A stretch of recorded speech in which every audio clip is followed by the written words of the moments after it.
तो मन पकड़ लेगा। जैसे हमने किसी को पहले थोड़ा श्रवण किया, फिर थोड़ा बहुत ज़्यादा श्रवण किया तो उसको स्वीकार कर लेते, धीर कर लेता है। और ये जो वेदांत की कथा है दूसरे की नहीं है, हमारी कथा है, स्वयं की है, हमारी कहानी है। तुलसीदास भगवान ने एक श्लोक लिखा है रामचरितमानस में, सुनऊ तात एक अकथ कहानी, समझत जात न जाय बखानी। हे तात, मैं तुमको एक कथा कहता हूँ, कथा सुनाता हूँ। वो किसकी कथा है? वो तुम्हारी है, कह तो सकता हूँ, है ना। सुनऊ तात एक अकथ कहानी, कथन नहीं की जा सकती, अकथ बोल दिया, अकथ कथन करने की योग्य नहीं। समझत जात है न जाय बखानी, समझ सकते हैं आप लेकिन व्याख्यान नहीं कर सकते। गन्ने का रस पान करके अनुभव कर सकते हैं कितना मीठा कैसा है, लेकिन कितना मीठा है, 1%, 1% मीठा है, 2% मीठा है, नहीं वर्णन हो सकता। सुनहु तात एक अकथ कहानी, समझत जात न जाय बखानी। उसी प्रकार की हमारी कहानी है, वो हम समझ सकते हैं अपनी कहानी को कि हम कौन हैं, लेकिन व्याख्यान नहीं कर सकते क्योंकि अकथ कथनी है। अकथ यथो वाचो निवर्तन्ते आप्राप मनसा सहा, है परमात्मा मन और वाणी का विषय नहीं। अकथ हमारा जो स्वरूप है मन वाणी का बिल्कुल भी विषय नहीं, बल्कि मन वाणी के द्वारा लक्षित होता है और हम अपने आप में अनुभव कर सकते हैं, अपने आप में अनुभव ही करते हैं। मैं हूँ, इस प्रकार से हम प्रतिदिन अनुभव ही करते हैं, मैं हूँ। चाहे मैं वो देवदत्त के रूप में अनुभव करें, चाहे विष्णुदत्त, यज्ञदत्त, चाहे स्त्री के रूप में अनुभव करें, चाहे पुरुष के रूप में अनुभव करें, लेकिन प्रतिदिन हम अपने आप का अनुभव ही करते हैं और अपनी सत्ता का बोध कराते हैं। अगर मैं हूँ, भूतकाल में भी था, वर्तमान काल में भी हूँ, भविष्य काल में भी रहूँगा। एक पंचदशी में एक बात आता है, यम आत्मा परानंद पर प्रेमास्पदम यथा मान भुवम इति भूयासम इति आत्मनि प्रेक्षति, इति आत्मनि प्रेक्षति। यह जो आत्मा है, यम आत्मा परानंद है, जो हमारी आत्मा है, परानंद स्वरूप है, कैसी? परमात्मा स्वरूप है और पर प्रेमास्पद है, सभी की प्रेम का आस्पद है। हर व्यक्ति अपनी आत्मा को चाहता है, अपने से इतर, ना तो स्त्री को चाहता है ना पुरुष को चाहता है। ना तो ये आत्मा, हमारी जो आत्मा है वो ना तो हम स्त्री को चाहते हैं ना पुरुष को चाहते हैं, बल्कि अपने आप को चाहते हैं। ये आप कैसे कहेंगे कि हम अपने आप को चाहते हैं, स्त्री को नहीं चाहते, पुरुष को नहीं चाहते? उस काल में आप अनुभव कर सकते हैं, कभी देख सकते, सुन सकते, समझ सकते। जहाँ कहीं भी रात्रि के समय यदि आग लग जाए घर में, कल्पना कर सकते हैं, और सबसे पहले जिसकी नींद खुलेगी वो भगेगा। ना तो वो पत्नी को जगाएगा और ना ही पति को जगाएगा, ना बच्चे को जगाएगा ना बच्ची को। सबसे पहले वो जिसकी नींद खुलेगी वही भगेगा। अब बाद में चाहे आग हो जाए, मुझे हो जाए कि मेरी पत्नी मर रही है, मेरा पति मर रहा है, मेरा पुत्र मर रहा है, तो अन्य मर रहा है, तो जबरदस्ती राग से प्रेरित होकर के जाएगा, वो राग से प्रेरित है। लेकिन सबसे पहले भागेगा वो जिसकी नींद खुलेगी। जिसकी नींद खुलेगी तो वो अपने आप को बचाना चाहते हैं, मैं अपने आप से प्रेम करते हैं, इसलिए अपने आप को बचाना चाहते हैं। इसलिए वहाँ पर बात क्या आता है कि मैं, हम ना भुवम इति भूयासम, मैं ना रहूँ ऐसी बात नहीं है, आदत हमेशा बना रहूँ, इसलिए हमेशा बनने की इच्छा करता रहता है। इसलिए आपने देखा होगा कई लोगों को, सभी व्यक्ति, बहुत से व्यक्ति के अंग कट जाते हैं, बोलते किसी के रोग हो गया हमें शरीर में, चाहे मेरा हाथ काट दो, चाहे पैर काट दो, चाहे कान काट दो, लेकिन मेरे को बचा लो। बचने की आशा रहती है, अपने को अस्तित्व बनाना चाहते हैं। क्यों चाहते हैं? क्योंकि वो अपने आप से ज़्यादा प्रेम करते हैं, ना तो अपने अंग से प्रेम करता है, हाथ से प्रेम नहीं करता। यदि हाथ से प्रेम करता तो कटवाता नहीं, पैर से प्रेम करता कटवाता नहीं, लेकिन कटवा देता है। पैर को भी कटवा देता, हाथ को भी कटवा देता, गर्दन नहीं कटवाता, गर्दन कटेगा तो मरी जाएगा, लेकिन तो जो अंग को कटवा देता है, अन्य शरीर के भीतर जो भी खराब अंग हो जाता है उनको निकलवा देता है। ये क्यों? अपने को बचाना चाहता है, इसलिए अपने आप से ज़्यादा प्रेम करता है, दूसरे से प्रेम नहीं करता। दूसरे से प्रेम करता है वो तो अपने लिए भी करता है। दूसरे से हम दूसरे से चाहे स्त्री से प्रेम करें चाहे पुरुष से करें, वो भी हम अपने स्वार्थ के लिए दूसरे से प्रेम करते हैं। इसमें एक वाक्य आता है ब्राह्मण उपनिषद का, न पत्यु कामाय पति प्रिय भवति, आत्मनस्तु कामाय पति प्रिय भवति, न प्रिया कामाय प्रिय भवति, आत्मनस्तु कामाय प्रिय भवति। पति कभी भी पत्नी से प्रेम करता ही नहीं है, पति कभी भी पत्नी से प्रेम करता ही नहीं। उसी प्रकार से पत्नी भी कभी भी पति से प्रेम नहीं करती। तो लोग में देखते हैं पत्नी पति से प्रेम करती है, पति पत्नी से प्रेम करते हैं। नहीं, अपने स्वार्थ की सिद्धि के लिए पति पत्नी से प्रेम करता है और पत्नी पति से प्रेम करता है। और जानता है पति यदि मैं इससे प्रेम नहीं करूँगा, इसकी इच्छा पूर्ति नहीं करूँगा तो भोजन आदि बना के कौन देगा, परेशान हो जाएगा। इसलिए अपने सुख के लिए पत्नी से प्रेम करता है पुरुष। उसी प्रकार से पत्नी भी जानती है यदि मैं इसको भोजन आदि बना कर नहीं दूंगा तो मेरी रक्षा कैसे करेगा, मेरे को वस्त्र भूषण आदि लाकर कौन देगा, परेशान हो जाएंगे। इसीलिए अपने इसके कारण मेरे सुख की प्राप्त होती है, इसीलिए अपने सुख के लिए पति की सेवा करती है, मतलब प्रेम करती है उससे। इसलिए स्वतंत्र होकर के वो प्रेम नहीं करती, ना तो स्वतंत्र होकर स्त्री पति से प्रेम करती है पत्नी, और ना ही पति स्वतंत्र होकर के प्रेम नहीं, पत्नी से वो प्रेम नहीं करता। ये सिद्धांत दिया है, कहाँ पर दिया है? बृहदारण्यक उपनिषद में। अब ये दो दे दिए, बाद में बहुत प्रसंग लंबा आता है। गुरु शिष्य से नहीं करता, शिष्य गुरु से नहीं करता, पिता पुत्र से प्रेम नहीं करता, पुत्र पिता से प्रेम नहीं करता। क्योंकि पिता इसलिए पुत्र से प्रेम करता है कि मैं बुढ़ापे में मेरा सहारा कौन है, तो वही है, और इसीलिए वो प्रेम करता है। पुत्र पिता से प्रेम क्यों करता है? इसीलिए करता है कि पिता की जो संपत्ति मेरे पास है, यदि पिता ने पुत्र ने जान लिया कि मेरी संपत्ति को तो पिता ने, जो पिता की संपत्ति उसने दान कर दिया तो किसी दूसरे को दे दिया, तो पुत्र प्रेम करना बंद उसी काल में कर देता है। जिस काल में उसने बंटवारा अपनी सारी संपत्ति को या तो नष्ट भ्रष्ट कर दिया अथवा दान दे देता है, तो उस काल में पुत्र का प्रेम पिता के ऊपर होता ही नहीं है। आपने अनुभव किया और देखा होगा, चाहे तो आपने समाचार के माध्यम से सुना होगा, चाहे ऐसी आपके आसपास में देखा होगा। जिस काल में पिता सारी संपत्ति को दान कर देते तो उसी काल में पुत्र के नखरे बदल जाते हैं। वो कहते हैं बोझ हो गए तुम, कहाँ से कमा के मैं दूँ, तो या तो झगड़ा कर लेता अथवा वृद्धाश्रम में दे देता। वृद्धाश्रम तो प्रत्यक्ष उदाहरण है। यदि पिता से पुत्र प्रेम करता तो वृद्धाश्रम में क्यों भेजता? नहीं भेजता। इसलिए प्रेम करता तो नहीं भेजता, प्रेम नहीं करता है इसी हेतु से वृद्धाश्रम में भेजता है। इसलिए सिद्ध होता है कि हर व्यक्ति अपनी आत्मा से तो प्रेम करता है, तो दूसरे से जो प्रेम करता है वो मात्र स्वार्थ को लेकर है। ये सिद्धांत बृहदारण्यक उपनिषद में आता है। इसलिए ये कहानी किसकी? हमारी कहानी के प्राण के माध्यम से हम अपनी कहानी कहते हैं, चाहे भगवान के माध्यम से कहें चाहे अन्य दृष्टांत आदि के माध्यम से कहें। अब आगे के प्रसंग कहते हैं, इसको लेकर के भगवान बलराम जी को विवाह, भगवान अब मथुरा से निकल करके द्वारका में पहुँच गए। अब वहाँ से सबसे पहले विवाह करते हैं, तो विवाह को लेकर फिर आगे की चर्चा करते हैं। अर्थात एक रेवत नाम के राजा हुए थे। अब उनकी एक पुत्री थी रेवती, बड़े विद्वान थे, बड़े योग थे, बड़े कुशल थे। अब रेवती नाम की रेवत से उत्पन्न हुई थी, इसलिए पिता के नाम से पुत्री का नाम पड़ता है, देश के नाम से पुत्री का नाम पड़ता है। पहले भी आप जहाँ अभी वर्तमान में कम बोलते हैं, अभी सामान्य स्त्री पुरुष आ गए, लेकिन थोड़े 50 साल पहले सीधा सीधा पत्नी का नाम नहीं लेते थे, सीधा पत्नी भी पति का नाम नहीं लेते थे। क्यों नहीं लेते थे?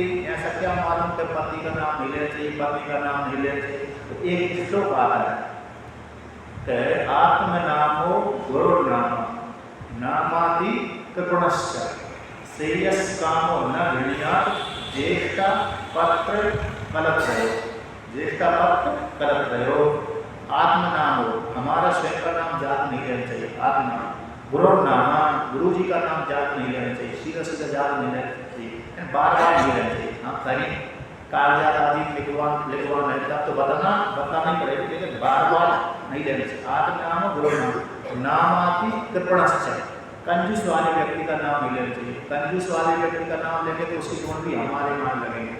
आत्मनामो गुरु नामो नामाति कृपणश्च, श्रेयस कामो न विज्ञान, जो अपना कल्याण चाहते वो व्यक्ति ना ले। तो ज्येष्ठा, अपने बड़े पुत्र को भी ज़्यादा नाम नहीं लेते, और बड़े पुत्रों को, बड़े सामान्य व्यक्ति को ज़्यादा सीधा सीधा नाम नहीं लेते। अपत्य, अपत्य होते पुत्र का, बड़े पुत्र का, विशेष रूप से बड़ा पुत्र होता है, तो बड़े पुत्र का ज़्यादा नाम न ले। कलत्र इन पत्नी, पत्नी का भी नाम न ले। कौन? पिता, पति, पति अपने पत्नी का नाम ले। और कहते हैं पति, पत्नी के लिए निषेध किया गया, पति का भी ज़्यादा नाम न ले। तो ज्येष्ठा पत्य कलत्रयो, ज्येष्ठ का, पुत्र का और पत्नी का और पति का नाम ज़्यादा ना ले। हाँ, जहाँ पर लिखाई पढ़ाई होती वहाँ पर तो नाम लेने ही पड़ेगी, लेकिन डायरेक्ट ज़्यादा सीधा सीधा नाम ना ले, ऐसा वहाँ पर नियम लगाया। इसलिए पहले की जो माताएं आदि थी अपने अथवा स्त्री आदि को भी पति आदि, अमुक देश की स्त्री है, अमुक देश की अमुक पुत्र पिता की पुत्री है, उसको बुला लो, उसको बुला लो, फलाने देश की स्त्री को बुला लो। यदि पति भी अपनी पत्नी को बुलवाना चाहता था तो पुत्र के द्वारा तेरी माँ को बुला ला, तेरी वो बुला ला, मतलब उस देश की स्त्री को बुला ला, ऐसा नाम बुला देते। सीधा सीधा नाम वो भी नहीं लेते थे। उसी प्रकार से पत्नी बोलती थी तेरे पिता को बुला ला, तेरे उसको बुला ला, ऐसा तो डायरेक्ट वो भी अपने पति का नाम नहीं लेते थे। तो इस प्रकार से यहाँ पर वर्णन किया। तो यहाँ पर कहते हैं रेवत नाम के जो राजा थे उनकी पुत्री रेवती थी, पिता के नाम से, देश के नाम से। ये आनर्त देश के राजा थे। किस देश के? आनर्त। जो द्वारका नाम की नगरी है वह उस काल में आनर्त देश की सीमा है, आनर्त देश में बसी हुई है। आनर्त नाम के एक राजा थे, उन्होंने उस क्षेत्र का निर्माण किया, आकर वहाँ पर अपनी राजधानी बनाई, तभी से उसका नाम पड़ गया आनर्त। जैसे उड़ीसा में एक चंद्रवंश का तो सूर्यवंश का कोई राजा गया, उत्कल नाम का राजा था, वो वहाँ पर जाकर के अपनी नगरी बसाई, इसलिए उस उड़ीसा का नाम उत्कल पड़ गया। तो ऐसा, इसलिए आनर्त देश के मध्य में रेवत नाम का देश अथवा रेवत नाम का पर्वत, उसी के मध्य में, उसी के बीच में द्वारका नाम की नगरी बसी हुई है। तो उस द्वारका नाम की नगरी में रेवत नाम के राजा सचुर में पैदा हुए थे, अपनी पुत्री के लिए योग्य बात खोज रहे थे, ये भी योग है, ये भी योग है, ये भी योग है, किंतु पुत्री उनकी श्रेष्ठ विशेष गुण वाली रही थी, किसको दूँ? उनके मन में ये राजा भी अच्छा लगा, ये राजकुमार भी अच्छा लग रहा है, ये अन्य भी लग रहा है, तो दूँ तो किसी निर्णय नहीं कर पाए। निर्णय करवाने के लिए पूछने के लिए ब्रह्मा जी के पास में चले गए। सत्युग का समय था उस काल में, अब चले गए तो सीधा, यद्यपि ब्रह्मलोक में पृथ्वी लोक के सामान्य स्त्री पुरुष नहीं जा सकते, बिना माने तो जा नहीं सकते, लेकिन सत्युग में कुछ राजा के, कुछ ऋषियों में ऐसी योग्यता होती, सशरीर ब्रह्मलोक में चले जाते थे, द्वापर में भी चले जाते थे, त्रेता में, कलयुग में नहीं जा पाते, ऐसी योग्यता नहीं होती। तो उस काल को राजा की योग्यता थी, अपनी पुत्री को साथ लेके चले गए। चले जाने के पश्चात बाबर जिस काल में गए उस काल में अंदर भगवान ब्रह्मा जी की स्तुति कर रहे थे। उन्होंने सोची स्तुति समाप्त हो जाए, थोड़ी देर के लिए यदि स्तुति भंग कर, यदि जाकर के सीधा परिणाम करके पूछूंगा तो स्तुति भंग बन जाए, उनके नृत्य आदि में भंग पड़ जाए, भंग हो जाएगा, जो रंग है भंग हो जाएगा। ऐसा जान करके थोड़े पीछे जाकर के बैठ गए। अब जब उनका नृत्य आदि समाप्त हो गई, स्तुति आदि समाप्त हो गई, सब प्रणाम करके मेरे घर चले गए अपने। उसी काल में इन्होंने प्रणाम किया। प्रणाम करने के बाद पूछा कि हे पितामह, मैं अपनी पुत्री को लाया हूँ, इस पुत्री के योग्य आप वर को बता दीजिए, किसको मैं दूँ? तो ब्रह्मा जी ने हंस करके बोला, हे राजन, तुम्हारे मन में कौन कौन थे? कि अमुक राजकुमार आ जाते, ये मेरे मन में बसे थे लेकिन निर्णय नहीं कर पाया, इसलिए आपसे पूछने के लिए आए हैं। तो ब्रह्मा जी हंसकर उत्तर देते हैं, हे रेवत नाम के राजा, जिस काल में आए थे उस काल से इस काल के बीच में बहुत अंतर हो गया। पृथ्वी लोक का काल और ब्रह्म लोक के काल में समानता बिल्कुल भी नहीं है। जो पृथ्वी का लोक का काल है और ब्रह्म लोक का काल बहुत जमीन आसमान का अंतर रहता है। उस जिससे लोगों को लेकर के जिन राजाओं को लेकर के तुमने मन में धारण करके मेरे पास में आते, उनका तो वंश ही समाप्त हो गया। इतना साल व्यतीत हुआ, यद्यपि वहाँ पर हो सकता है 5 मिनट ही व्यतीत हुआ होगा। 5 मिनट यहाँ के समय, यहाँ पे लेकर के 5 मिनट जितना समय होता है उतना ही समय व्यतीत हुआ हो, किंतु वहाँ के 5 मिनट में लेकर यहाँ पर तो कहते हैं सतयुग चला गया, त्रेता चला गया, द्वापर अंतिम आ गया था एक कल्प को लेकर के। तो एक कल्प को लेकर के कैसे है कि एक पहले सतयुग में गए थे, रेवत नाम को लगा 27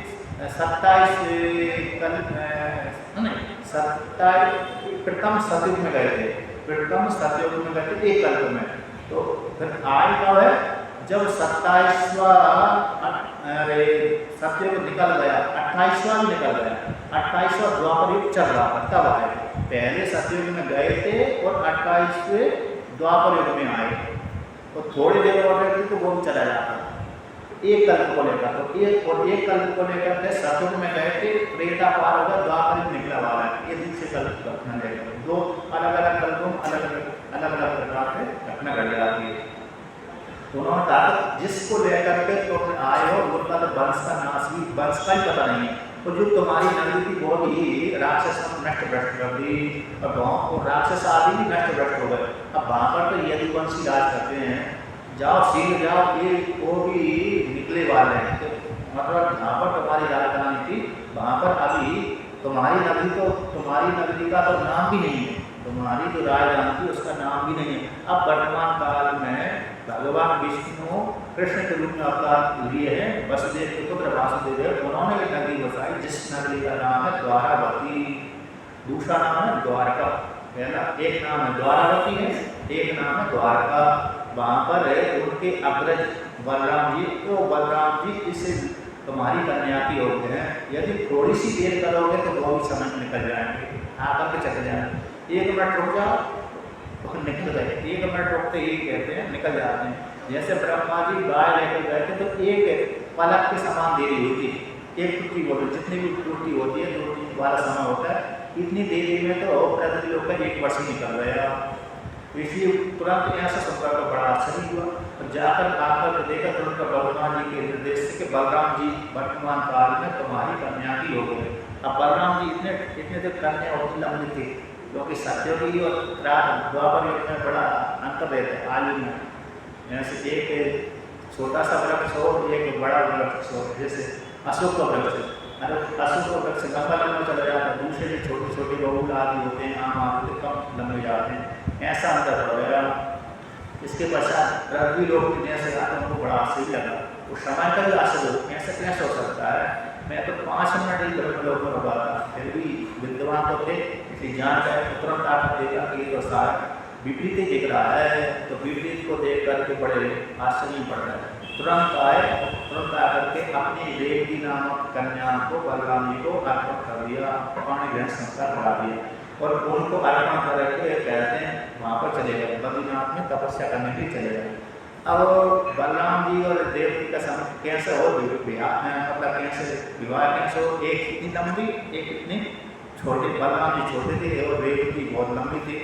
तो भगवान बलराम जी ने जो मूसल उनका मूसल अस्त्र उसको सर पर डाल दिया और थोड़ा दबा दिया। अब दबा दिए, भगवान की इच्छा नहीं तो टूट टाट जाते हैं, हड्डी तो टूटी जाती है, लेकिन भगवान की इच्छा को लेकर वो थोड़ा दब गई, तो मतलब उस उनके लेवल उनकी समानता हो गई। जितने बड़े बलराम जी थे उतनी बड़ी वो देवकी हो गई, नहीं तो हड्डी काटेंगे या तो कटेंगे या तो टूटेंगे, लेकिन छोटी नहीं हो सकती, सिकुड़ नहीं सकती। ऐसे जब बालापन से लेकर के हड्डी तो ऊपर तो बढ़ती है, किंतु वृद्धावस्था के पश्चात है इतनी ज़्यादा घटती नहीं। जैसे पुनः जवानी द्वारा वृद्धावस्था में ज़्यादा रहती, तब पुनः बालक की जैसे हो जाए हड्डी, ऐसा संभव नहीं है। कृष्ण हो जाए, क्षण तो होता है, लेकिन बालक की जैसे पुनः हड्डी हो जाए, छोटी छोटी हो जाए, ऐसा नहीं होता। किंतु वहाँ पर भगवान की माया को लेकर के, भगवान की कृपा को लेकर के वो हड्डी सिकुड़ गई, मतलब पुष्ट हो गई, जो भी है। इसके बाद विवाह किया, तो विवाह करने के पश्चात उनसे कई संतान पैदा हुई। अब ये बलराम जी का विवाह हो गया देव जी के साथ। इनकी एक कल्प में इनकी एक भानुमती नाम की पुत्री पैदा हुई थी, एक कल्प में। उस भानुमती के साथ दुर्योधन का विवाह हुआ है। एक कल्प को लेकर। एक कल्प में भानुमति नाम की कोई काशीराज की कन्या थी, उसके साथ विवाह हुआ था। एक कल्प में बलराम जी की पुत्री के साथ विवाह हुआ था। ऐसे अलग अलग कल्पों को लेकर के वर्णन आते हैं। अब एक रुक्मणी को लेकर के वर्णन करते हैं। भगवान श्री कृष्ण का बलराम जी का तीनों लोगों में ख्याति फैल चुकी थी। 17 बार जरासंध को हरा दिया, 18वीं बार उनसे हाथ को भाग गए और 18वीं बार में ही कालियवन को अंतिम एक प्रथम बार कालियवन को मार दिया। इससे वो ज्यादा युद्ध की ख्याति बढ़ गई। उसी काल में रुक्मणी की विवाह के योग हो गए थे। तो रुक्मणी विवाह की योग हो गई तो उसने भगवान श्री कृष्ण के विषय में सुना और सुन करके योग उसने मानी कि ये योग पति हैं। तो मानसिक रूप से मन के द्वारा भगवान माता रुक्मणी ने लक्ष्मी का जो अवतार है उसने भगवान श्री कृष्ण को पति से वर्णन कर दिया। तो कहते हैं उसको लेकर के वर्णन करते हैं। राजा सीध भीष्म को नाम विदर्भाधिपति महान तस्य पंचावन पुत्रा कन्यका च ब्राह्मणा। कहते हैं विदर्भ देश के एक राजा हुए थे जिनका नाम था भीष्म। वर्तमान काल में हुए थे, उस काल में तो थे, उस काल में तो थे। तो भीष्म नाम के जो राजा हुए थे, विदर्भ देश के राजा थे। कहते हैं उनके 5 पुत्र हुए थे। रुक्मी कहते हैं सबसे बड़ा था रुक्मी का, दूसरे रुक्मरथ, रुक्मभाव, रुक्मकेश, रुक्ममाली, वो सबसे छोटी थी रुक्मणी, ये सबसे छोटी थी। तो कहते हैं जब विवाह की योग हुई इसके पश्चात ये बड़ी सुंदर थी। तो उसने जैसे ही भगवान श्री कृष्ण के विषय सुना उन्हीं को पति उसने वर्ण कर लिया मन के द्वारा। अब रुक्मी भगवान ने कृष्ण के साथ विरोध कर रखा। उसकी मित्रता थी जरासंध के साथ और शिशुपाल के साथ। उसने देखा कि मेरी बहन जो है शिशुपाल की योग है, तो सारे घर के पिता अन्य भाई रुक्मिणी की जितने भाई थे रुक्मी को छोड़ करके सारे भाई चाहते थे, उस पिता माता दोनों चाहते थे कि हमारी पुत्री और बहन का विवाह भगवान श्री कृष्ण के हाथ में हो, साथ हो।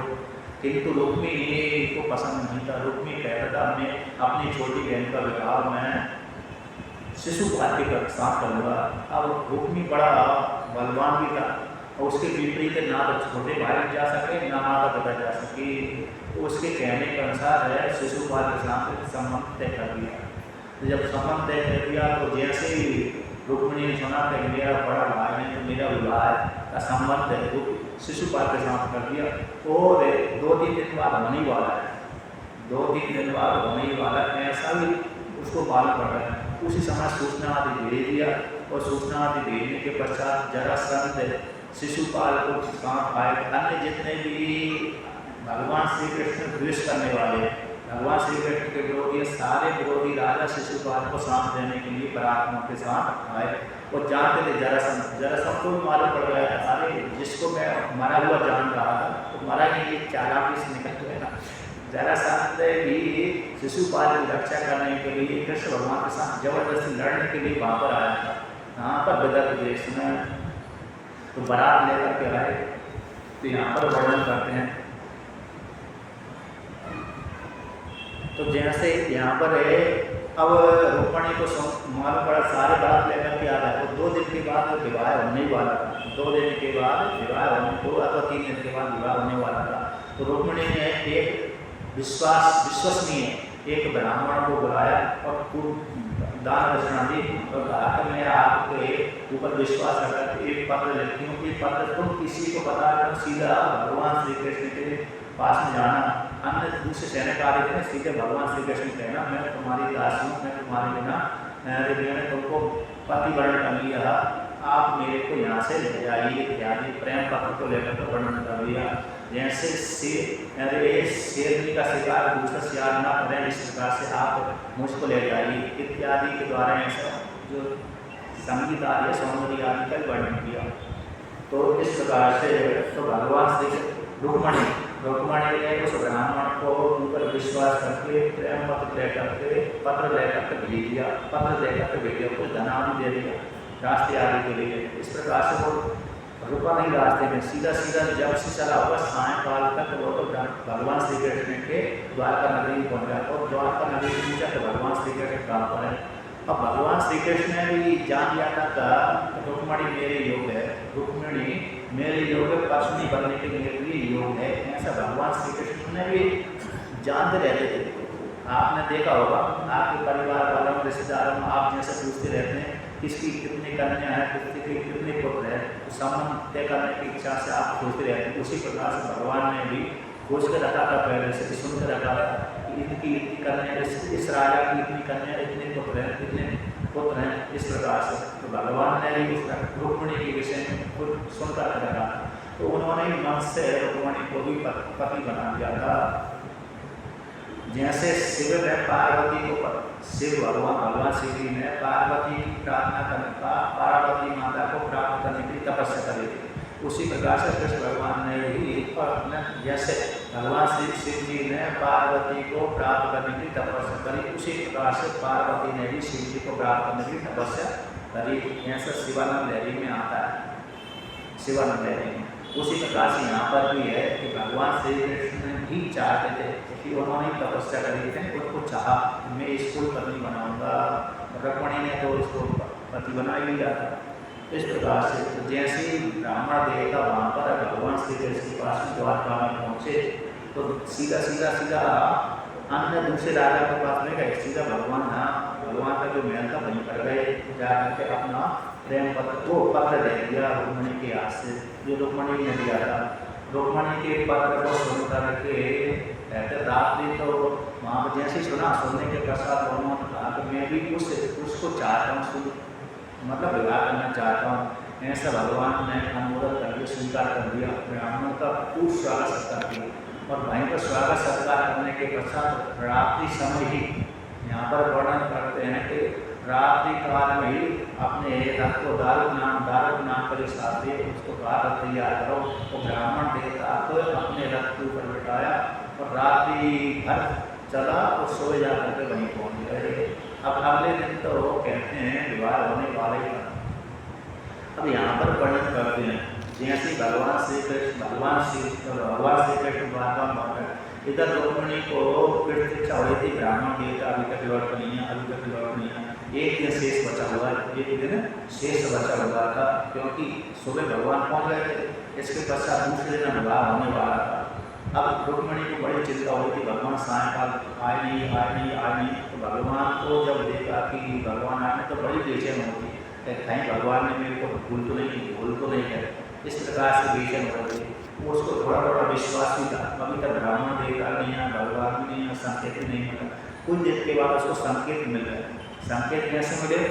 ऐसे आंखे को खड़कने से, तो कौन सा अंग खड़केगा तो शुभ संकेत होगा, कौन सा अंग खड़केगा तो अशुभ संकेत होगा। तो उसको कुछ अंग ऐसे खड़के जिससे उसको संकेत मिल गया, आंग कल्याण होने वाले, आगे भगवान को सूचना देने वाले थे। तो सांत्वना हो गई उसको कि अभी तक शाम बाकी है, भगवान हो सकते आ जाएंगे। तो कुछ देर के बाद तो ब्राह्मण भी उसके घर में चला गया, यहाँ पर रुक्मणी थी, बता दिया कि भगवान ने तुम्हारी स्वीकार किया, भगवान भी आ गए। अब इधर बलराम जी को मालूम पड़ा कि कृष्ण मेरा अनुज छोटा रुक्मणी को हरण करने के लिए विदर्भ देश में गया है, तो वहाँ पर बड़े राजा आएंगे, युद्ध करेंगे, निश्चित रूप से युद्ध करेंगे, क्यों ना हम तुरंत सेना सजा कर चल दें। भगवान बलराम जी अपने छोटे भाई की मदद करने के लिए विदर्भ देश में पहुँच गए, सेना सजा कर गए। अब जैसे ही रुक्म जिसको कहते हैं जो मगध वहाँ का विदर्भ देश का जो राजा था, विदर्भ देश के राजा को मालूम पड़ा कि मेरी भीष्म तो मेरी पुत्री का विवाह देखने के लिए भगवान श्री कृष्ण बलराम आए, ऐसा मालूम पड़ा। तो मालूम पड़ने के पश्चात उनका स्वागत सत्कार करने के लिए गए। जितना भी वहाँ के विदर्भ देश की जो राजा थे, मतलब सामान्य स्त्री पुरुष, उन्होंने सुना कि भगवान श्री कृष्ण और बलराम जी हमारी राजकुमारी के विवाह देखने के लिए आए, उनको ये मान्यता हरण करने के लिए आए हैं, किंतु ये देखने के लिए आए हैं। ऐसा जानकर के सारी स्त्री पुरुष भगवान श्री कृष्ण को बलराम जी को देखने के लिए गए, और जो जिनकी जैसी योग्यता थी उसी प्रकार से बैठ लिया करते। और दूसरे राजा भी जिन्होंने सुना भगवान ऐसे हैं तो वो जो शत्रु पक्षी के कुछ राजा छोड़ करके बाकी सारे राजा भगवान श्री कृष्ण के दर्शन करने के लिए, स्वागत करने के लिए गए। और भीष्मा के भी गए, और भीष्मा के जितने भी पुत्र थे वो भी रुक्मी को छोड़ करके बाकी सारे गए। भगवान का खूब स्वागत सत्कार किया। और भीष्म ने कहा कि आप बढ़िया पधारे, जो मेरी पुत्री के विवाह देखने के लिए आए, बहुत ही आपका स्वागत सत्कार है। अच्छी प्रकार से जो निवासी स्थान को रहने के लिए वापस ठहरा दिया। अब वो दिन का स्वागत सत्कार चलता रहा। अगला दिन चालू हुआ, तो यहाँ पर वर्णन करते हैं। अगले दिन कहते हैं किसी कुल परंपरा आदि में देवी की पूजा करने के लिए दान होता है। तो माता पार्वती की पूजा करने के लिए रुक्मिणी अपने घर से निकली। उसकी इच्छा होती कि भगवान कब मेरी पकड़ करें, कब मेरी पकड़ करें। अगले दिन वो तिथि की मुहूर्त जिसमें विवाह होने वाला था। तो कहते हैं जो शिशुपाल दंगुस का पुत्र था वह भी सुसज्जित हो गया और इस तैयारी का दाता मेरा रुक्मिणी के साथ विवाह होगा। और रुक्मिणी भगवान को प्रार्थना करने के लिए, भगवान को बल से प्राप्त करने के लिए देवी के मंदिर में अपने महल से निकल करके उस अंगरक्षकों के साथ रक्षित होकर के, सुरक्षित होकर के, जहाँ पर मंदिर का देवी का जहाँ भी होगा वहाँ पर गए। तो जो कुआनी कन्याएं आदि होती हैं वह अपने प्रिय मतलब जो इष्ट अपने अभिष्ट पति को प्राप्त करने के लिए माता पार्वती को सिद्धि की पूजा करते। ज़्यादातर ऐसे ही आता है कि जो भी कुआनी कन्या है वो माता पार्वती की उपासना करते हैं। और पार्वती की उपासना की करते हैं कि हमको हमारी अभिष्ट बल की प्राप्ति हो, बल की प्राप्ति। एक पार्वती पंचक आता है। तो पार्वती पंचक में 5 श्लोक है। जानकी जी ने अपने जी अभिष्ट बल की प्राप्ति के लिए उसका दान किया है। इस ब्रह्म वैवर्त पुराण का वो प्रसंग आता है। दूसरे पुराण का प्रसंग है। 5 श्लोकों के द्वारा स्तुति करी पार्वती की। जैसे तुलसी के ब्राह्मण में आता ही प्राप्त मानस से, उसी प्रकार से ब्रह्म दूसरे पुराण में भी आता है कि पार्वती ने 5 श्लोकों के द्वारा पार्वती की आराधना करी थी, इसलिए उसका नाम पार्वती पंचक हो गया। पति प्राप्ति के लिए, कन्याओं के लिए वो स्तोत्र था। तो ये भी अपने अभिष्ट पति को प्राप्त करने के लिए देवी की मंदिर में गए। और जैसे यहाँ पर वर्णन कर रहे हैं तो वहाँ पर अंतःकरण से निकले तो देवी के मंदिर में पहुँच गए। और देवी के मंदिर में जाकर के भगवान श्री कृष्ण के प्राप्त करने के लिए देवी की आराधना करें। भगवान श्री कृष्ण ने मुझको पति रूप से प्राप्त हों, इसलिए हे देवी मैं आपकी आराधना कर रही हूँ। तो जैसे जब से निकलती थी, जब से घर से निकली तभी से भगवान श्री कृष्ण के चरणों में अपना मन रख दिया और माता पार्वती और शिव जी के चरणों में मन को अर्पण कर दिया और प्रार्थना करते जाते थे, हे माता पार्वती, हे शिव जी, मेरे को जितने भी पुण्य कर्मों के प्रभाव से आप मेरे को कृष्ण के रूप में पति प्रदान करें। नमस्ते काम्बिके भीषणं सोत्संतहानयुतां शिवां भूयात् गतिर्मे भगवान कृष्ण से मोदिता।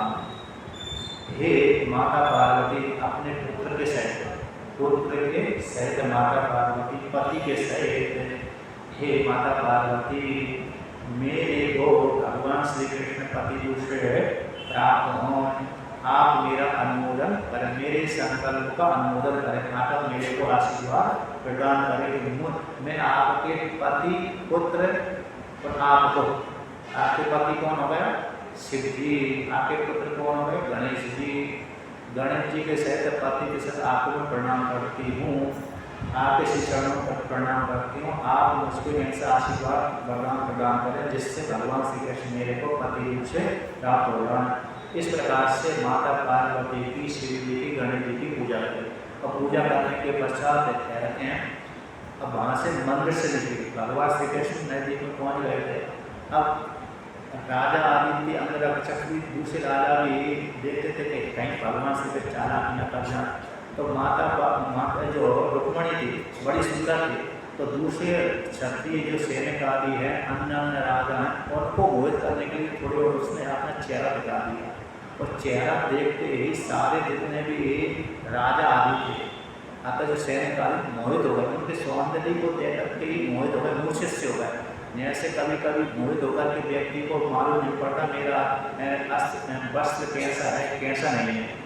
कभी कभी व्यक्ति के शरीर से वो सामान आदि गिर जाता मोहित होकर के। उसी प्रकार से रुक्मिणी ने अपना सौंदर्य वहाँ पर दिखा दिया। उस सौंदर्य को देख करके बहुत सी युवतियों के तो हाथ से हस्ते छूट गए। तो भगवान उसी काल में आकर के रथ को मंदिर जहाँ पर रुक्मिणी थी जा रही थी, अपने घर में जा रही थी, और मंदिर से निकल के घर में जा रही थी, किंतु घर में न जा करके भगवान को देख रहे थे। भगवान कहाँ पर, भगवान का रथ कहाँ है। तो भगवान तुरंत ही वहाँ पर मंदिर के पास में आ गए और पास में आकर के खड़ा कर दिया। तो खड़ा करके रुक्मिणी भी उस रथ पर बैठना ही चाहती। रुक्मिणी भी भगवान श्री कृष्ण के रथ पर बैठनी चाहती थी। भगवान ने इससे पहले उसका हाथ पकड़ लिया, तो हाथ पकड़ कर अपने रथ के ऊपर बिठा लिया, और जिसने बिठा करके भगवान श्री कृष्ण उस रथ को दाल से बोली तुम आगे ले चलो। अब कुछ जो सैनिक थे वो भगवान के मारने के लिए पीछे पड़ गए। भगवान ने उनको अस्त्र शस्त्र द्वारा घायल कर दिया, पराजित कर दिया। अब इस प्रकार से आगे वर्णन करते हैं। कहते भगवान तो उस कन्या को, रुक्मिणी को हाथ पकड़कर रथ के ऊपर बिठा करके हरण करके ले चले। अब दूसरे अन्य राजाओं ने, दूसरे जो अन्य राजा थे, तो हम सुना कि हमारे सामने एक कृष्ण एक राजकुमारी को हरण करके ले जा रहे हैं, हमको धिक्कार है, हम राजा को धिक्कार।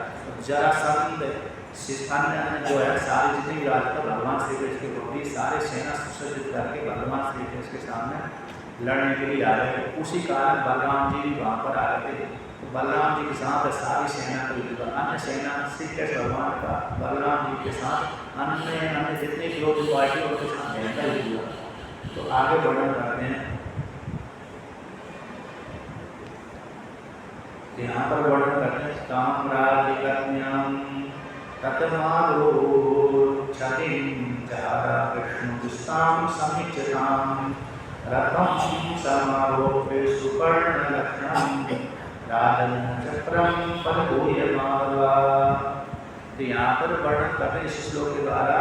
कहते हैं भगवान श्री कृष्ण ने सारे राजाओं के सिर के ऊपर पैर रखा है, यानी उनको कुछ न समझ करके पैर रखा, मतलब उनको तिनके के समान समझ करके उनके ऊपर सिर के ऊपर पैर रख करके रुक्मिणी सारी राजाओं के बीच में से, क्षत्रियों के बीच में से उस राजकुमारी को अपने रथ पर बिठा दिया। मतलब ये है, इसका तात्पर्य है कि राजा कुछ जाना ही नहीं, गिना ही नहीं, इसका ये तात्पर्य हो जाता है। जब अन्यों ने सुना तो सारे हुए। जरासंध आदि ने कहते हैं, जरासंध आदि ने देखा कि ये तो हमारा अपमान करके जा रहा है, तो सारे मिलकर के इकट्ठे होकर के भगवान श्री कृष्ण का नाम साथ करने लगे। तो भयंकर युद्ध हुआ, और भयंकर युद्ध होते होते भगवान बलराम जी ने, कृष्ण भगवान ने सभी को पराजित कर दिया। कुछ मर गए, कुछ सैनिक तो मर गए, कुछ राजा तो नहीं मरे, कुछ सैनिक आदि मर गए, मंत्री सैनिक आदि मर गए, और कुछ तो डर के मारे भागी गए। अब इसके पश्चात रुक्मिणी को मालूम पड़ा, रुक्मिणी को कि मेरी बहन को अपहरण करके ले गया मेरे सामने। तो उसने प्रतिज्ञा करी कि या तो मैं अब कृष्ण को मारूंगा अथवा बहन को छुड़ा कर लाऊंगा, या कृष्ण को अथवा बहन को छुड़ा कर नहीं लाऊंगा तो मैं पुनः इस राज्य में, इस नगर में प्रवेश नहीं करूंगा। ऐसी राजाओं के बीच में प्रतिज्ञा करके चला गया, क्योंकि उसको भी खराब लगा मेरी बहन को अपहरण करके ले जा रहा है। मांग के ले जा रहा कोई बात नहीं, प्रेम से दे सकते थे, तो प्रेम से तो दिए नहीं, अपहरण करके ले जा रहा, खराब तो लगता ही भाई को, मेरी बहन को अपहरण करके ले जा, छीन कर ले जा, तो भाई को खराब लगा। उसी प्रकार से उसको लगा। तो कहते हैं इस प्रकार से उसने ऐसी प्रतिज्ञा करी, समरे कृष्णम अपुत्ति है रुक्मिणी पुण्यम न प्रवेक्षामि सत्यम एतद्विवा। तो बापू से रुक्मिणी ने प्रतिज्ञा करी कि मैं या तो समर में उस कृष्ण को मार दूंगा, अथवा रुक्मिणी को लेकर के आ जाऊंगा, अथवा कृष्ण को रुक्मिणी को लेकर नहीं आया तो मैं इस पुण्यपुर में प्रवेश नहीं करूंगा। ऐसी प्रतिज्ञा करके यदि मैं लौटा कर नहीं लाता अपनी बहन को अथवा कृष्ण को मार करके नहीं आया, मार नहीं सका, अथवा अपनी बहन को लौटा कर नहीं ला सका, या तो मार नहीं सका अथवा लौटा कर नहीं ला सका, तो इस पुण्यपुर में मैं प्रवेश दोबारा कर नहीं करूँगा। ऐसी प्रतिज्ञा करके युद्ध करने के लिए चला गया। सेना सजा करके चला गया, 1,000 सैनिकों को साथ ले करके चला गया। और जहाँ पर जल्दी गया, जहाँ पर भगवान श्री कृष्ण जा रहे थे, ज़्यादा धीरज दूसरे जा रहे थे और वहाँ पर जाकर देखा कि हे दुष्ट है, मेरी बहन को, अगर मेरी बच्ची जो छोटी सी बच्ची उसको छोड़ दे, तू कहाँ पर लेके जा रहा है, हम लोगों को उपेक्षा करके तू मेरी बहन को हरण करके कैसे ले जा रहा है। इत्यादि बात बोल करके रुक्मी ने भगवान श्री कृष्ण के ऊपर अस्त्र शस्त्रों को प्रहार कर दिया, अपने बाण को छोड़ दिया। भगवान श्री कृष्ण ने भी अपने रथ को रोक करके उस रुक्मी के साथ युद्ध करना चालू किया, कुछ काल तक युद्ध किया। तो युद्ध करने के पश्चात आगे वर्णन करते हैं कि भयंकर दोनों में युद्ध हुआ। ये रुक्मी है, बड़ा योद्धा था। रुक्मी साधारण योद्धा नहीं था, परशुराम जी का शिष्य था। जैसे विश्वदामा, कर्ण और ये द्रोणाचार्य और ये रुक्मी, ये तीनों चारों विश्वदामा के परशुराम जी के शिष्य रहे। तो परशुराम जी के शिष्य थे, बड़ी विद्या इसके पास विद्या थी, इसलिए अन्य राजा भी इससे डर रहे थे। तो बड़ा कुशल का योग्य था।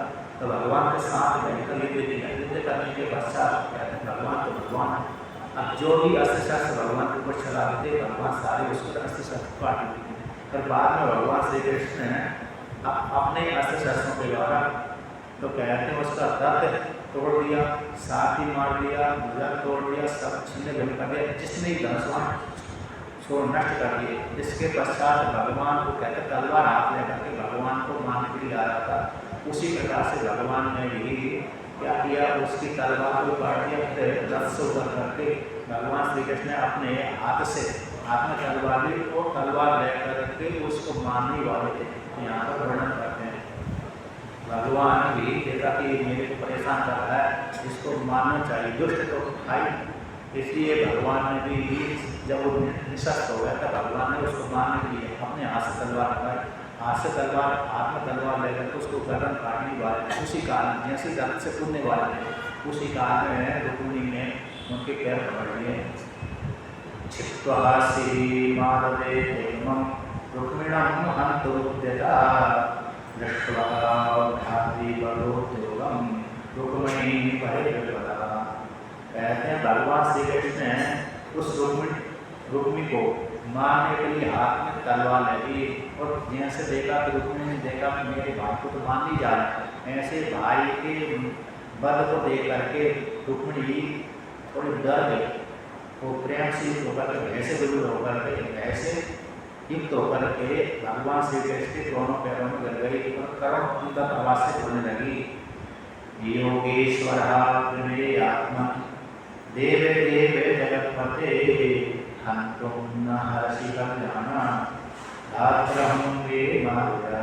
हे देवों के देव जगतपते, हे ईश्वर, हे अपने आत्मा, आपके पति को सीमा नहीं है, आप हे कल्याण स्वरूप है, आप मेरे ऊपर कल्याण करिए। मेरे भाई को आप मानने के योग्य नहीं है। आप मेरे भ्राता को कहते हैं जो मेरा भ्राता है, वो मेरा भ्राता आपके द्वारा मानने योग्य नहीं है। आप मेरे भाई को मार नहीं सकते, मानना नहीं चाहिए, मानने के योग्य नहीं।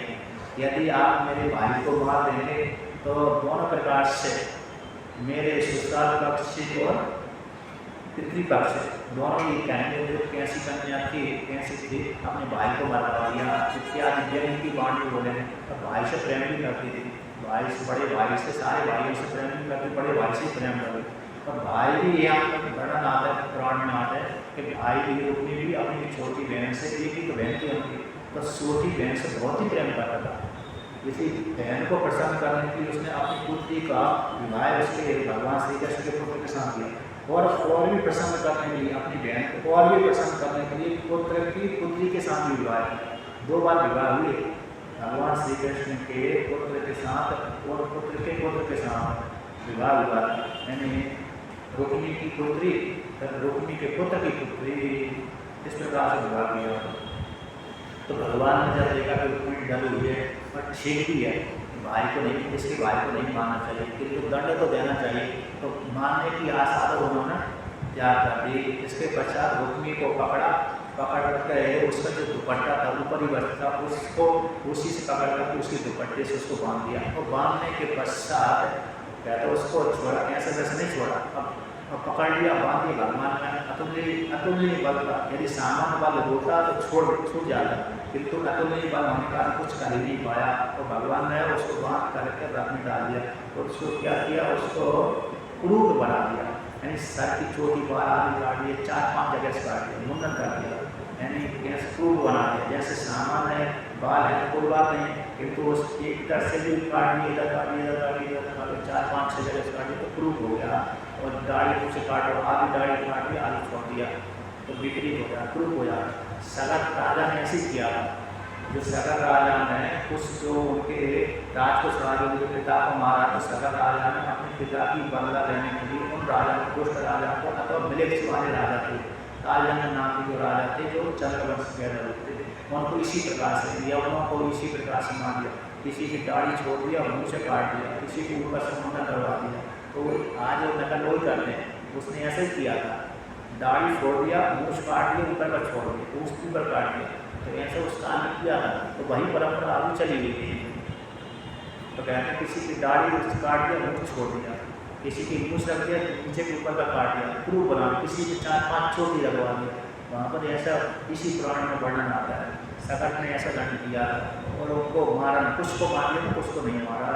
उसी प्रकार से इन्होंने अभी आधा बाल काट दिया, आधे छोड़ दिए और 5 पत्थर रथ में डाल दिया। इसके पश्चात यहाँ पर वर्णन करते, जैसे बलराम जी आए सभी राजा को पराजित करके, बलराम जी देखा कि भगवान श्री कृष्ण ने तो मेरे भाई ने तो एक जो राजा है, राजा का पुत्र है, उन्होंने उसको बांध कर और दुर्धर अवस्था में कर दिया, दुर्धर अवस्था में। तो भगवान श्री कृष्ण ने देखा कि हे कृष्ण, अब भगवान बलराम ने देखा, हे कृष्ण तुमने एक गलत कार्य किया, तुमने क्या कर दिया, ऐसा नहीं करना चाहिए, क्योंकि ये हमारा रिश्तेदार है, तुमको इस प्रकार से दंड नहीं देना चाहिए। तुमने श्रेष्ठ पुरुष को ऐसा अपमान कर दिया, तो मृत्यु दंड के समान ही दंड है। कैसा?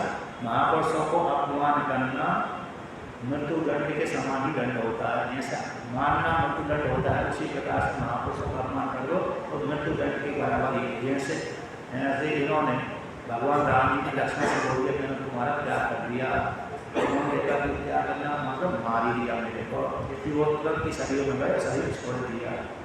ऐसा बोलते सुनते, क्योंकि वो हाथ से तो नहीं मार सकते ऐसा, किंतु यहाँ पर कहते हैं इस प्रकार से। तो मुँह यहाँ पर बड़ा मतलब दाढ़ी है, मुँह से मोड़ दिया, दाढ़ी काट दिया, मुँह से आदि काट दिया, मुँह काट छोड़ दिया। तो भगवान बलराम जी थोड़े कृष्ण के ऊपर नाराज सीधे ताकि तुम उनको ऐसा गलत कार्य नहीं करना चाहिए, तो इनको छोड़ दी। भगवान बलराम जी ने उसको छोड़ दिया और कहा कि तुम हमारी गलती माफ़ करना इत्यादि।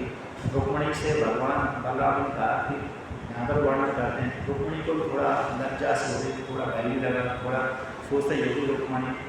बलराम जी ने कहा कि इसको थोड़ा प्रसन्न किया बलराम जी ने।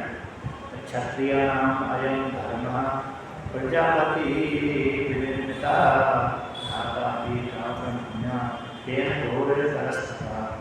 रुक्मणी को समझा कि ये भगवान बलराम जी कहते हैं कि क्षत्रियों का अयं धर्म है, ये धर्म है, हमने नहीं चालू किया, बल्कि प्रजापति ने चालू किया। प्रजापति कौन है? वो ब्रह्मा जी। तो ब्रह्मा जी ने ये निर्माण किया कि क्षत्रियों का ये धर्म रहेगा। तो उसमें क्या है कि क्षत्रिय धर्म कभी भ्राता अपने भ्राता को मारे, भाई भाई को मारते युद्ध में, इसलिए क्षत्रिय धर्म कैसा शुरू होता है, इसलिए इस प्रकार से दंड दे दिया। आप फिर बाद में छोड़ दिया। तो रुक्मिणी इधर है, लज्जित होकर के अपने नगर में चले गया। भगवान श्री कृष्ण रुक्मिणी को लेकर के रुक्मिणी को समझा करके लेकर के अपने देश में चले गए, द्वारका में चले गए। और वहाँ पर जा करके विवाह किया। यहाँ पर विवाह नहीं किया, यहाँ पर मात्र हरण के लग गया था और हरण करके ले गए और द्वारका में जाकर के विवाह किया, पाणी ग्रहण संस्कार किया, योग रक्षा ने। इधर जो रुक्मिणी था, रुक्मिणी उसने प्रतिज्ञा करी थी, यदि मैं बहन को नहीं ला पाया अथवा कृष्ण को नहीं मार पाया तो नगर में प्रवेश नहीं करूँगा। इसलिए उसने उस नगर में पूर्णित करके नगर में प्रवेश किया है। पास में दूसरे उसी नगर के पास में दूसरा नगर बसाया, तो वहाँ पर रहने लगा। इस प्रकार से रुक्मिणी हरण हो गया। अब कुछ काल व्यतीत हुआ, रुक्मिणी विवाह हुआ, रहने लगे, घर जीवन निर्वाह हुआ। तो घर जीवन निर्वाह करते करते करते उनके कहते हैं एक पुत्र पैदा हुआ जिसका नाम था प्रद्युम्न। अब यहाँ आगे वर्णन करते हैं। कामस्तु वासुदेवांशो दत्ते प्राग्रहो ब्रह्मण्यः देवो वर्तने भूयस तमेव भगवता।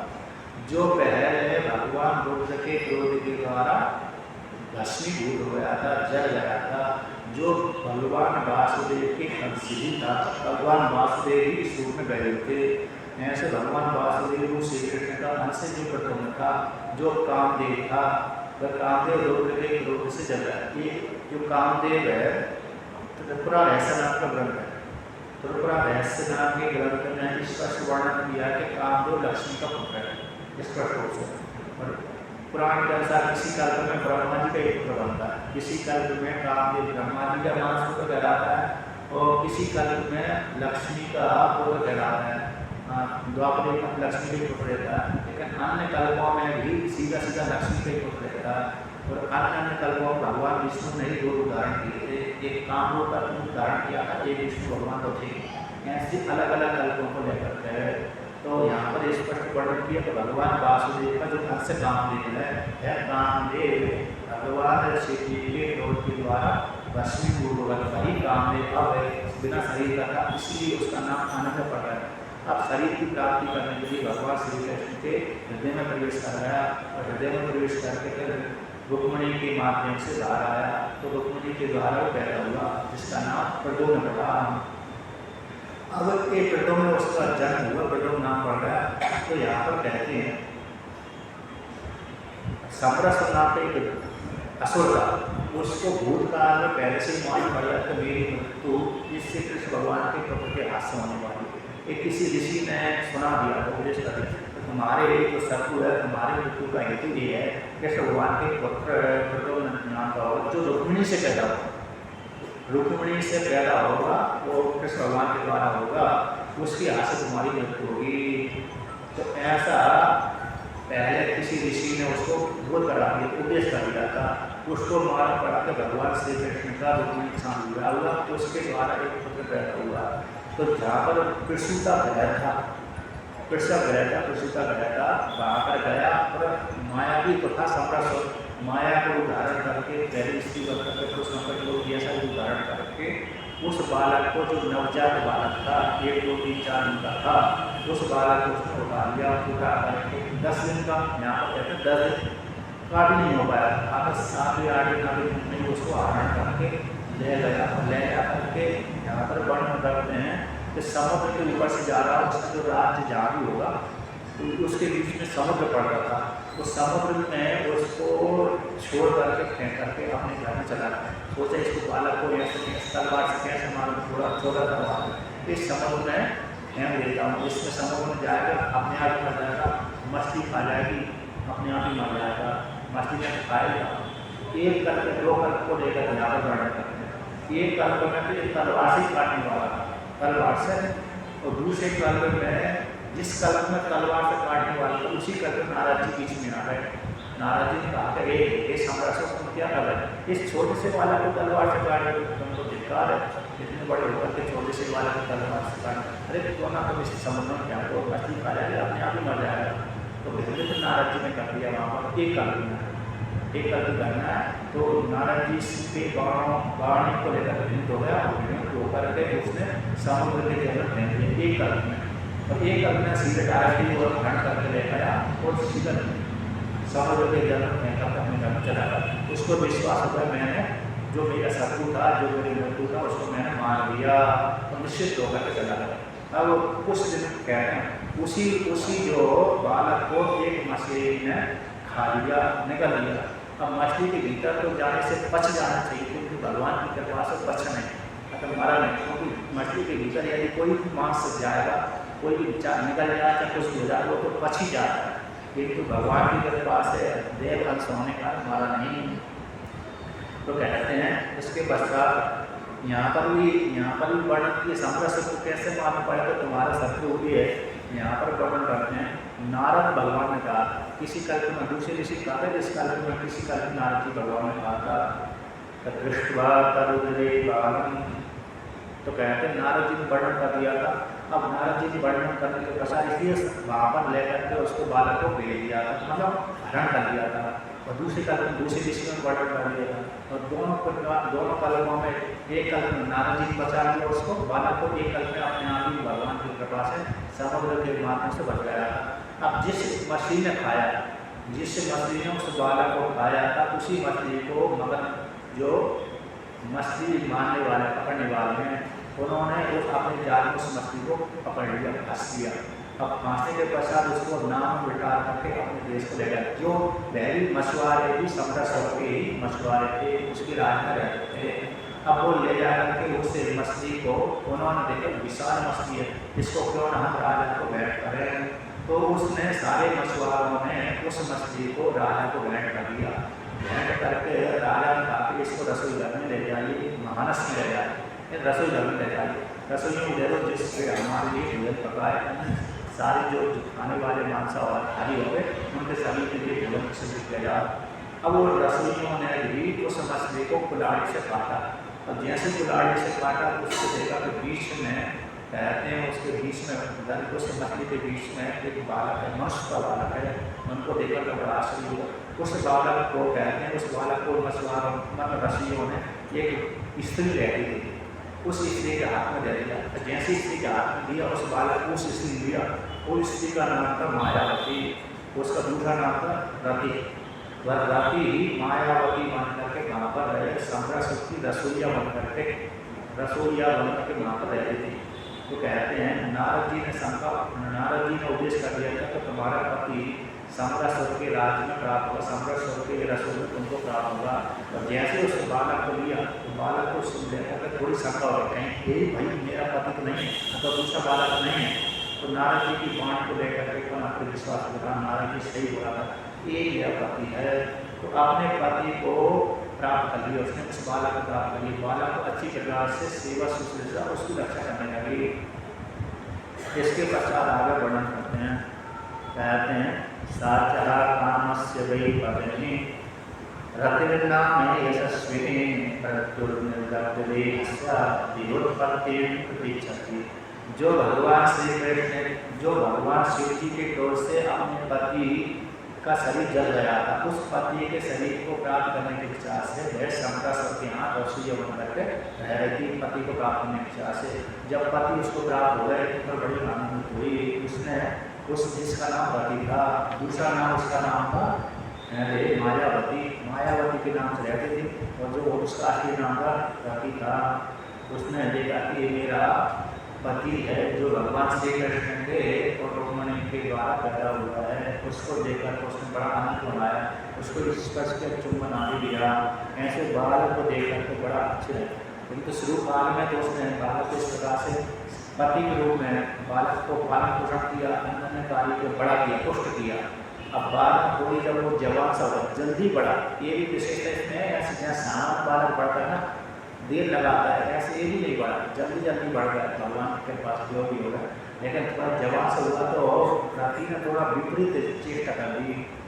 रति ने क्या किया कि जैसे सामान्य स्त्री को से काम जैसे लड़का लड़की बिगाड़ वाली चेष्टा करते हैं, उसी प्रकार इसने उसे बालक के सामने दिखा दिया। और जैसे बालक ने देखा कि मैंने इसके हाथ से खाया पिया, दूध आदि पिया, और अब विपरीत चेष्टा कर रही है, ये कैसे हो सकता है?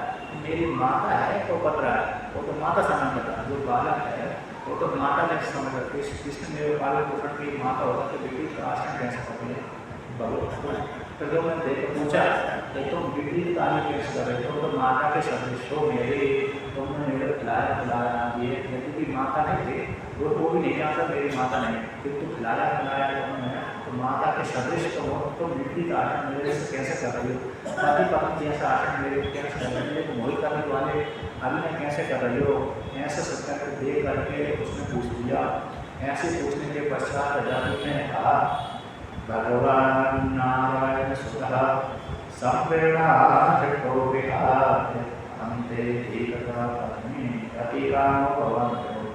रति कहती है हे भगवान आप मेरे पुत्र नहीं हो, बल्कि भगवान नारायण ने भगवान श्री कृष्ण के पुत्र हो। रुक्मिणी तुम्हारी माता है, तुम्हारे पिता कृष्ण भगवान हैं। सम्राट स्वरूप के द्वारा तुम हरण किए गए। जब तुम 10 दिन के लिए निमित्त उस काल में सम्राट ने तुमको हरण कर लिया था, तो मैं तो तुम्हारी सनातन पत्नी हूँ, रति हूँ, मेरा नाम रति है। तुम इसकी चिंता मत करो, तो मैं तुम्हारी माता की चिंता मत करी, मैं तुम्हारी पत्नी हुआ लगी। मैंने तुमको पालन पोषण तो किया, क्योंकि मैं तुम्हारी माँ का नहीं हूँ, तुम्हारे माँ का पिता तो तुम्हारे दूसरे हैं, तो सम्राट स्वरूप के द्वारका में रहते हैं। तो सम्राट स्वरूप ने तुमको हरण कर लिया, तुमको अपना मृत्यु जान कर गए। इसलिए सम्राट स्वरूप बड़ा जो रस है, इसको तुम विद्या के द्वारा ही मार सकते। इसलिए मैं तुमको माया देता हूँ, जो सत्वगुण वाली माया, योजन माया है, ऐसी माया के द्वारा मोहित करके तुम उसको मार सकते हो। अन्यथा इसको मारना बड़ा कठिन है। मैं तुमको महामाया की विद्या, जो महामाया नामक विद्या है, सारी विद्याओं की स्वामी कहलाती है। यानी इस विद्या के द्वारा सारी विद्या नष्ट कर हुआ है।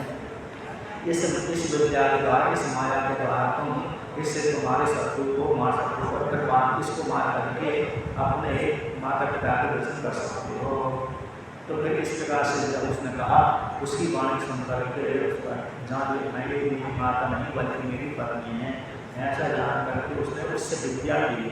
पत्नी नहीं, यहाँ पर पति को विद्या दी। बहुत जगह आपने सुना होगा, बहुत जगह पत्नियाँ भी पत्नी को विद्या उपदेश करती हैं। ऐसे इनका नाम आता है, इसका नाम अगस्त ऋषि। अगस्त ऋषि की जो पत्नी लोपामुद्रा थी, लोपामुद्रा ने अपने पिता से सीखी हुई श्री विद्या को उपदेश अपने पति को किया। श्री विद्या को उपदेश किया, तो वहाँ पर पत्नी ने ही पति को उपदेश किया। और चूड़ाला श्री का जो कृष्ण बहुत लंबा याद है, उसने पत्नी ने ही अपने पति को ज्ञान को उपदेश किया था। अन्य जगह बहुत जगह आता है। इस प्रकार से तो यहाँ पर भी इसने पत्नी ने ही पति को विद्या दी। उस महामाया नामक जो विद्या है, माया ने सकाली उसको स्वीकार करके फिर बलवान हो गए, और सारी अस्त्र शस्त्र अपने आप ही प्रकट हो गए उसके, क्योंकि देवता तो भाई कामदेव, इसलिए अपने आप ही प्रकट हो। तो प्रकट हो जाने के पश्चात फिर कामदेव ने जो प्रद्युम्न नाम के थे, उन्होंने शंख बजाया और सम्राट के साथ युद्ध करने की घोषणा कर दी। हे सम्राट को मेरे साथ युद्ध करो। तो जान बूझ करके उसके साथ युद्ध किया। युद्ध करने के बाद सम्राट ने भी उसको देखा, बालक मेरे को चुनौती दे रहा है। चुनौती को सुनकर तुरंत अपनी सेना सजा करके उसके साथ युद्ध करने के लिए आया। तो दोनों द्वंद्व युद्ध हुआ यहाँ पर, एक रथ के ऊपर दूसरा रथ के ऊपर। तो सम्राट और ये प्रद्युम्न के साथ यहाँ पर वर्णन करते थे भयंकर दोनों माया भी थे, एक सामान्य माया भी नहीं थे, दोनों माया भी थे। माया के द्वारा माया को काटते, कभी अक्ष सोना, कभी सतक सोना, कभी किसी प्रकार की कल्पना करना, शेर बन जाना, भालू बन जाना, अन्य जानवर बन जाना, ये माया में आते हैं। इस प्रकार से भगवान प्रद्युम्न ने उसकी सारी माया काट करके उसको कहते अपने अस्त्र शस्त्र के द्वारा उसका सिर काट दिया। संवरस्य सगाया ताम्रस्य शिवसुरो जस्कराते निशाकम असीम शरीरम सकोरम। फिर सम्राट को भगवान प्रद्युम्न ने तलवार से उसके घर से तलवार से उसका सिर काट दिया। सिर अलग हो गया, काट करके अपने शत्रु को मार करके अपनी पत्नी को लेकर कहते हैं जैसे मरा तो तुम्हारे छोड़ दिया। बाकी जिसने जो भी राज जहाँ पर राज हो उसका, उस राज में उसकी जो प्रजा हुई, बात को प्रजा उसकी राज की राजधानी और राजा बनी हुई, किंतु अपनी पत्नी को साथ लेकर के पत्नी आकाश मार्ग से उड़ती थी, उसमें कला थी, मतलब रति थी, आकाश मार्ग में उड़ती। तो पत्नी ने ही पति को साथ लेकर कर आकाश मार्ग से यहाँ पर द्वार करने की थी, वहाँ पर आ गई। तो अंतःपुर में पहुँच गई, जहाँ पर भगवान श्री कृष्ण का घर था।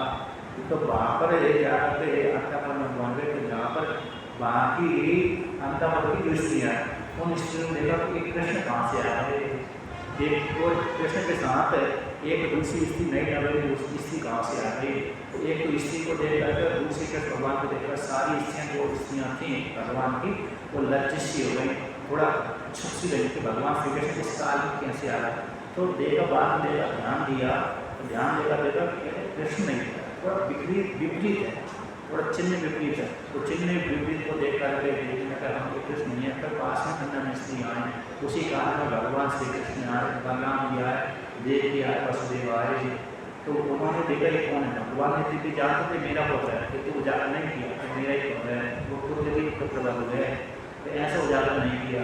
और उनको शंका हुई तो कौन कहाँ से आए, उसी काल में भगवान नारद जी आए, जिस काल में कुटुंब ने आया था, रुक्मणी ने देखा कि उसको देखा तो उसके मन में भी पुत्र भावना लगी कि मेरा भी पुत्र इतना ही बड़ा हो सकता था, उसको देखा तो अपने आप ही इस तरह उसको दूर निकल गया था। रुक्मणी को देखा, रुक्मणी ने देखा कि इस बालक को उसको देखा है।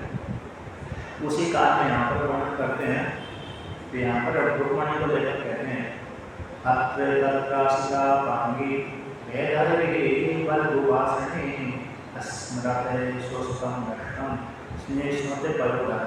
जैसे ही अंतःपुर में प्रद्युम्न को प्रद्युम्न की पत्नी रति को देखा, उसको देख करके लक्ष्मी माता की मतलब रुक्मणी की स्तनों पे अपने आप ही दूध निकल आया था।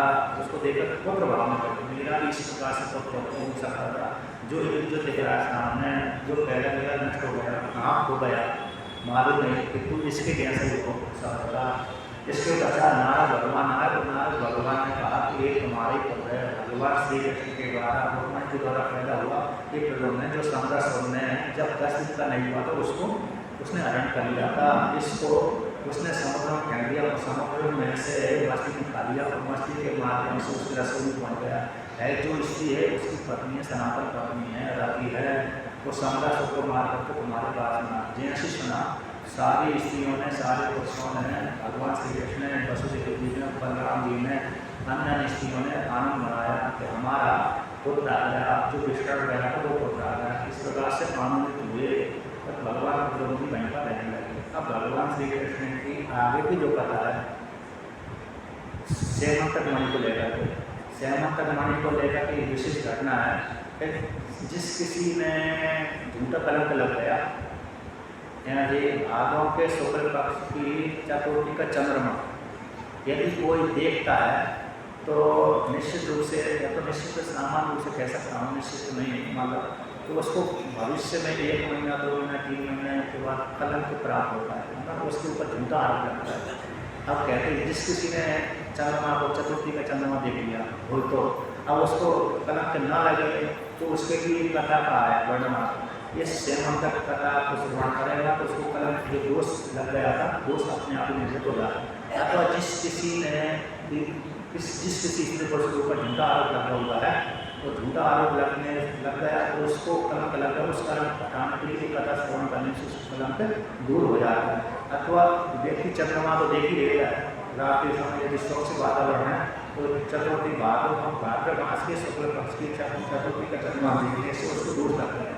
इसलिए भगवान ने भी, कृष्ण भगवान ने भी भाद्र मास के शुक्ल पक्ष की चतुर्थी तिथि का चंद्रमा देख लिया था, इसलिए उनको मणिचोरी का आक्षेप लग गया था। तो मणिचोरी की कथा आएगी जिसमें जामवती है, सत्यभामा है, अन्य 2 का विवाह है और अन्य विवाह का वर्णन करते हैं। भगवान श्री कृष्ण के विवाह को कथा वर्णन करते हैं आगे। ओम पूर्णमदः पूर्णमिदं पूर्णात् पूर्णमुदच्यते